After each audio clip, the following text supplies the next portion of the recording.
এবার টুলু মণ্ডলের শ্বশুরবাড়িতে এসটিএফ এর অভিযান। বীরভূমের বহু চর্চিত টুলু মণ্ডল সংক্রান্ত ঘটনায় ফের নয়া মোড়। এর আগে বিভিন্ন খবরের শিরোনামে উঠে আসে টুলু মণ্ডলের শ্যালকের নাম।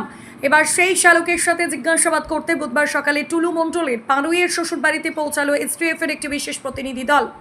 জানা গেছে টুলু মণ্ডলের শ্যালক মিন্টু শেখ ওরফে মোহাম্মদ শামসুল আলমের বাড়িতে এসটিএফ এর সদস্যরা তল্লাশি চালাচ্ছেন।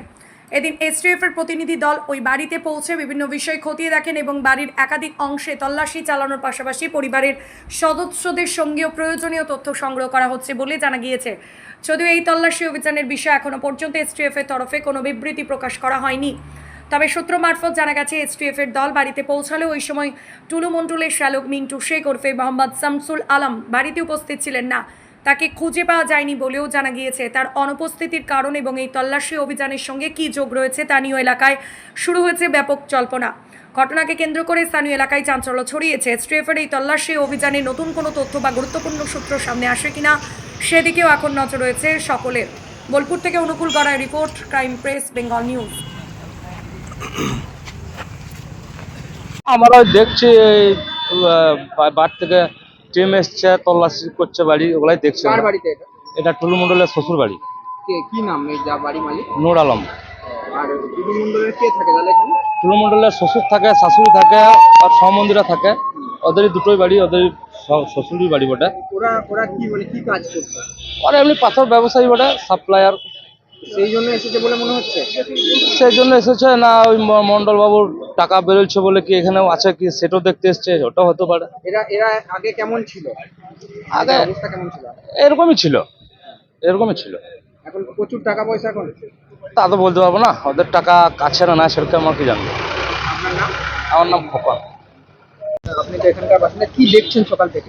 সকাল থেকে দেখছি এখানে এসটিএফ এর কিছু আধিকারিক এসেছেন এবং যিনি নূর আলম বাবু আছেন টুলু মণ্ডলের যিনি শালাবাবু হন, ওনার এখানে তল্লাশি করার জন্য এবং জিজ্ঞাসাবাদ করার জন্য ওনারা এসেছেন। সেই জন্য আমরা এসেছি, জমায়েত হয়েছি, দেখছি এখানে কি সমস্যা চলছে। কোন জায়গা এটা? এটা পাড়ুই ধর্মতলা। এখানে বাড়িটা কার? বাড়িটা নূর আলম বাবুর বাড়ি এবং ওনার বাবা এখানে থাকেন। এখানে দেখি তারা কেউ রয়েছে বাড়িতে?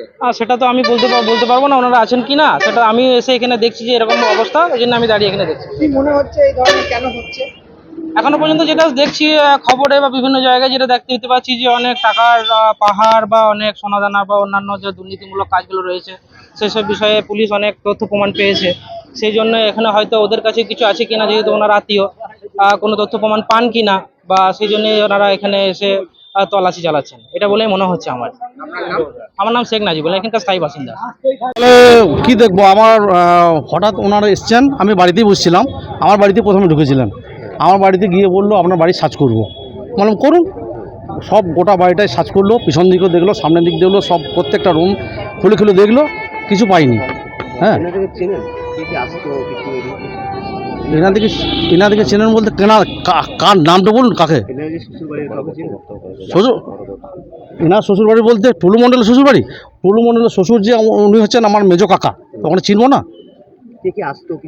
না, সেটা কি করে বলবো, কি আসতো না আসতো সেটা আমার কি দেখা সম্ভব? আমি নিজের ব্যবসা নিয়ে থাকি, আমার বাড়ি হচ্ছে ওটা, আমি নিজের ব্যবসা নিয়ে থাকি, কখন কি আসছে না আসছে সেটা আমার তো দেখার বিষয় নয়। হ্যাঁ, আমি নিজের ব্যবসা নিয়েই থাকি। আজ সকাল থেকে কি দেখলেন? আজ সকাল থেকে এটাই দেখছি, হঠাৎ এসছেন ওনারা। হ্যাঁ, এসেই বলছেন সার্চ করবো, করুন। হ্যাঁ, আমার বাড়িটাও সার্চ করেছে, প্লাস কাকার বাড়িটাও সার্চ করেছে। হ্যাঁ, সার্চ করে কিছু পাইনি। হ্যাঁ, তারপর বললো যে একটা সিয়ালিস্ট বানালো। হ্যাঁ, সিয়ালিস্ট বানিয়ে বললো তাহলে এটা কিসের জন্য? বলছে এটা সিয়ালিস্ট হচ্ছে, এটা কিছু পাইনি তার জন্য। আমাকে দেখিয়ে দিল, দেখুন নীল লেখা আছে। হ্যাঁ, আমি বলেই দিলাম যে কী লিখেছেন আপনি বলুন। হ্যাঁ, বলার পর বলে নীল লেখা আছে, কিছু পাইনি তার জন্য এটা আমাকে সই করতে হবে, সই করে দিলাম, কোনো অসুবিধা হয়নি। আপনার নাম? মোহাম্মদ নজরুল ইসলাম।